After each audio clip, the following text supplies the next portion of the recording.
My name's Ethan, I'm 29, and until recently, I thought I knew the unspoken rules of my family. The kind you don't notice until you've broken them or they've broken you.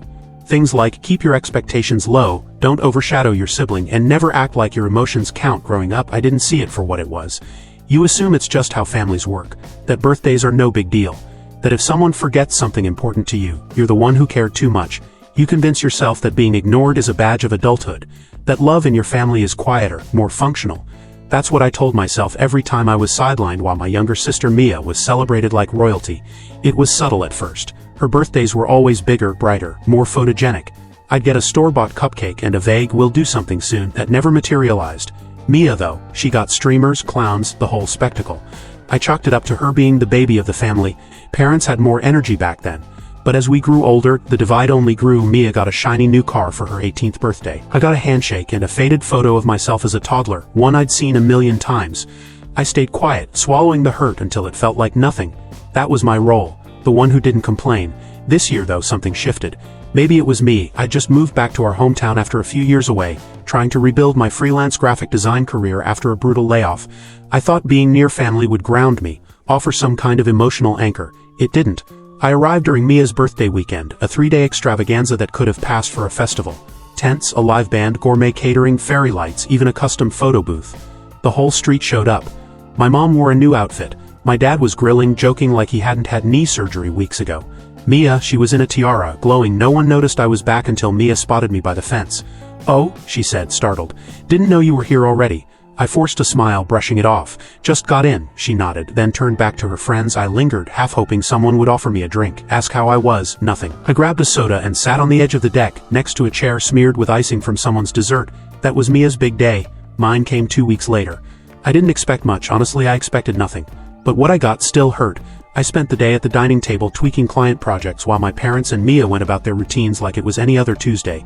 At 8 p.m. a text popped up in the family chat. "Happy birthday, Ethan." No emojis, no calls, no one even knocked on my door. 10 minutes later, my dad passed by on his way to the shed. "Oh, there's some pizza left if you're hungry," he said, barely glancing up. I opened the fridge. A greasy box with 2 slices, one half eaten. That was my birthday. I stood there, the fridge's cold air hitting my face, my chest caught between shattering and shutting down. I reheated a slice, sat alone at the table, and ate. My mom walked in carrying a basket of clothes. She stopped, surprised to see me. "You're too old for all that fanfare, right?" she said with a half smile, like it was a shared joke. I didn't smile. I nodded, pushed the crust aside, and stood. "Yeah," I said quietly. "Too old for fanfare." I went to my room, shut the door, and started packing. Not in a rage, but with calm precision. I took my laptop, clothes, a few old notebooks. I left behind the boxes in the garage, the tools in the basement. They didn't feel worth the effort. I left the pizza on the counter, my house key on the nightstand, and a sticky note on the fridge that said, "Thanks." Then I walked out, no scene, no argument. I got in my car and drove. I didn't know where I was headed at first.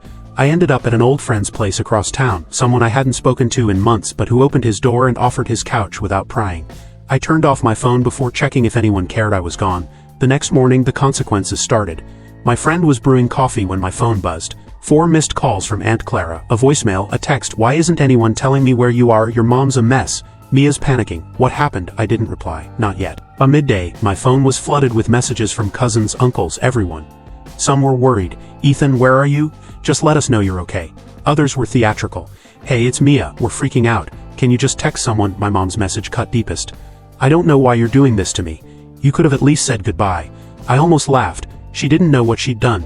That was the worst part. Not the neglect, not the favoritism, but their complete blindness to me unless I was convenient or invisible. Now that I'd stepped out of their script, they noticed the gap, like a missing lamp in a room they never used. I stayed at my friend Caleb's place, sleeping on his couch, offering to chip in for groceries or clean. He waved it off, handed me a spare key, and said, "Stay as long as you need." That kind of quiet generosity hit harder than any family tie. We'd stay up watching old movies or reminiscing about our high school band that never left the garage. Every night my phone glowed with more missed calls. Mia started posting vague Instagram stories, song lyrics about loss, black backgrounds with text like, "You don't know someone's pain until it's too late." My mom shared a grainy photo of me at age 3, captioned, "Miss you, Ethan. Please come home." Funny considering she couldn't be bothered to buy me a candle to blow out. Then came the mail. Caleb handed me a plain envelope one morning. "This came for you," he said, puzzled. "Here," he nodded. "From your parents. Weird, huh?" It was addressed to me in my mom's careful handwriting. No return address. I opened it, expecting a long letter of apologies or excuses. Instead, it was a folded printout of a group chat. My name was all over it. The messages were from my birthday night right after I left. Aunt Marie, he just walked out. Really, Mia, that's Ethan for you. Always extra. Mom, I don't know what he expects. We feed him, let him stay here for free, and it's still not enough. Aunt Ellen, ungrateful. Like he's the only one with problems. Mia again, he's 29 not 10. What does he want, a bouncy castle? I read that last line over and over. A bouncy castle. That's what my birthday was to them, a joke. No wonder no one came looking. They didn't miss me, they missed the version of me that stayed quiet and paid for things. I folded the paper, slid it back into the envelope and set it on Caleb's coffee table. You okay? He called from the kitchen. I nodded. Then I opened my laptop and started typing. Not to my mom, not to Mia, not to my aunts. I wrote to our family's accountant because they hadn't mentioned something in that chat. I wasn't just crashing rent-free. I'd been covering the property taxes since Dad's retirement, paying off the mortgage's final stretch with my freelance money. I'd bailed Mia out of credit card debt 2 years ago, paid for Aunt Marie's cat's surgery, never asked for repayment, never told anyone. I just wanted to help. But now I was done. I made calls, sent emails, froze the family account I'd been managing, canceled the mortgage auto payments, told the vet to bill Aunt Marie directly, disconnected my streaming accounts, no more shared passwords. I even called the caterer from Mia's party, learned my mom had charged it to my emergency card, paid it off, and canceled the card. The fallout was swift. Mia texted at 3 a.m. What's wrong with you? My gym membership's canceled. You cut me off. My mom left a tearful voicemail. How could you be so heartless? We're family. You vanished and now you're punishing us. I didn't answer. Not because I was speechless. I had plenty to say. But I knew they'd twist my words into me being petty, dramatic, unreasonable, so I stayed silent. And that silence hit harder than any argument. By week's end, the family chat was chaos. My cousin Lily, usually neutral, texted me. What's going on? Everyone's freaking out. Your mom's calling everyone. Mia says you sabotaged something. I thought you were just taking a break. Sabotaged. That's what they called it when I stopped being their doormat. I left her message unread. It wasn't about who was kind or cruel. It was about who stood by while I was erased, who laughed along, who stayed quiet when I faded into the background, then acted shocked when I was gone. I wasn't fading anymore. I was cutting them out. It took 11 days for real panic to set in. Uncle Ray called at 7:52 a.m., a man who avoids family drama like it's contagious. Last time we talked, I helped him set up his Wi-Fi. Ethan, he said, voice tight. Your mom's blowing up my phone, says the house might be foreclosed. That true? I blinked. She's just telling you now? He hesitated. Yeah, said you stopped paying stuff, that you left without a word. I exhaled. Did she mention the group chat? Silence. What chat? I told him, not everything but enough. The birthday, the pizza, the texts, the years of covering their bills while being treated like I didn't exist. He was quiet, then muttered, damn, and you never said anything? No one ever asked. He sighed. Can't blame you. Sounds like they thought you'd just keep taking it. They did. If you need a place that's not Caleb's couch, I've got a spare room, he said. I almost broke. Thanks, Ray. I mean it. We hung up and I finally exhaled. That afternoon, my mom posted on Facebook tagging me. A blurry photo of me at 4 holding a pinwheel, grinning like life was kind. Caption, I don't know what I did wrong. I tried my best. Some people choose distance over family. I miss my son. The comments poured in, sympathetic relatives, church friends, cousins I hadn't seen in years, offering her prayers, love emojis. Some messaged me, asking why I was so cruel to the woman who raised me. Then I saw Aunt Diane's comment, my dad's sister who rarely got involved. Maybe if you'd given him more than a half-eaten pizza slice for his birthday he wouldn't have left. No likes, no replies, just silence. My heart raced, not with anger, but with relief. Someone saw it. Maybe not the whole picture, but enough. That night Mia texted again. A screenshot of their bank account, minus $52.17. Payment declined. Her message, hope you're happy. And that's when I knew we'd crossed into something else, not just hurt, retribution.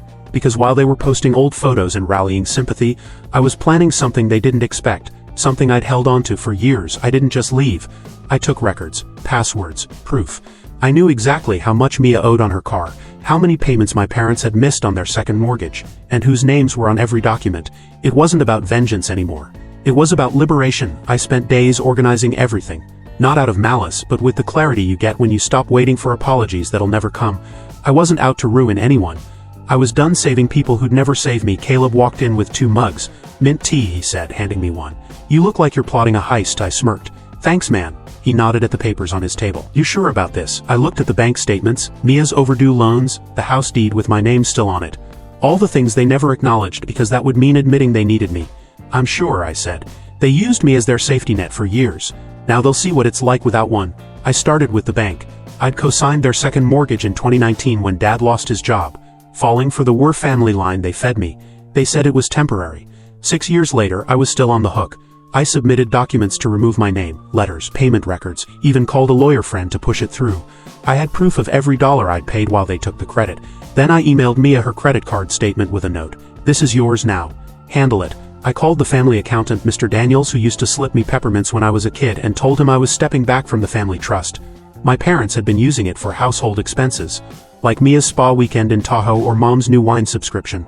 I see, Mr. Daniels said, voice heavy. You're certain, Ethan? More than certain, I said. They made their choices. Now I'm making mine. By the time the paperwork was filed, the family chat was a war zone. Aunt Marie saw the leaked chat screenshot.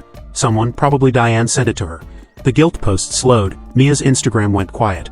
But still no calls, no apologies, just vague social media jabs and pity ploys. Then the foreclosure notice hit. The bank reviewed my documents and saw I'd covered my share. With my parents behind on payments, the process started. That's when Dad called, the first time since last Easter, when he'd only said, "Hand me the gravy, Ethan," he growled. "We need to talk." I put the phone on speaker, arms crossed. "Go ahead, they're threatening to take the house," he snapped. "I'm not doing anything," I said.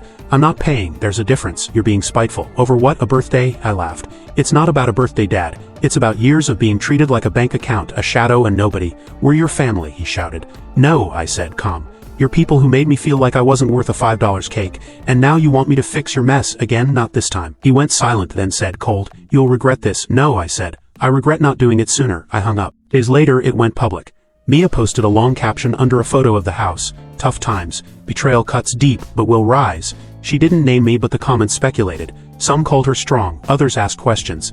A few hinted at reaping what you sow. Diane commented, "Maybe if you treated your brother with half the respect you demand, this wouldn't be happening." It got 400 likes before Mia deleted it. That weekend I visited Uncle Ray. His place was simple, tidy, calm. We sipped coffee, watched a hockey game we didn't care about. For the first time in years, I felt like I could just exist, no strings attached. Months passed. I got an apartment near Ray's, landed a steady client gig, started dating Lena, a painter who loved late-night walks and strong espresso. She asked about my family once. I told her the truth. She didn't flinch. "That sounds heavy," she said. "I'm glad you got out." One fall afternoon, I got a letter, no return address. Inside a birthday card, no text, no signatures. Just a $20 bill and one line in my mom's tight handwriting. "I messed up. I don't know how to make it right." I didn't respond, because here's what years of being an afterthought do. They make you believe you deserve it. You shrink, bend, fit into everyone else's world, until you break quietly. And no one notices, but I noticed, and I left. And I'm not going back. Not for guilt, not for duty, not for a $20 bill and a late apology. I chose myself, and that was the best birthday gift I ever gave myself.